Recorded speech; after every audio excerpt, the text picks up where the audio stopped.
Good morning, good morning, good morning. For today's video, ituturo ko po sa inyo kung paano po kumuha ng free coins sa mystery box sa Popo. So, punta po tayo sa ating Popo account. And then, pindutin po natin ang baso-baso na yan para makita natin kung kanino po tayo naka-follow. So, ang following ay ating pindutin. Ayan, nalabas na po ang mga na-follow ko na mga ka-Popo. So, for example guys, papasok ako dito kay Agent Coin Maker. Yan. Ngayon, nakikita nyo ba guys yung box doon sa taas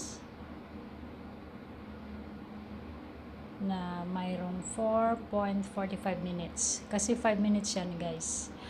Yung box na yan, kapag mag 0-0 na siya, ay gagalaw-galaw na siya at sasayaw-sayaw na siya guys. At pag pinindot mo yan, ay may makukuha ka dyan na free coins. So, ayan na guys, naantay na po natin siya at last. 0-0 na siya, nakita nyo, nangingisay na yung box, gumagalaw-galaw na siya. So, ipipindot mo lang yung box na yan at lalabas na yung free coins. 5 lang ang nakuha ko guys kasi yung isang account ko na i-login ko dito. So, dapat 40 yan. So, naging 5 na siya kasi dalawang account ang nilagin ko sa isang cellphone ko.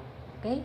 So, yan lang guys kung paano kukunin ang free coins from the mystery box dito sa Popo. Thank you for watching.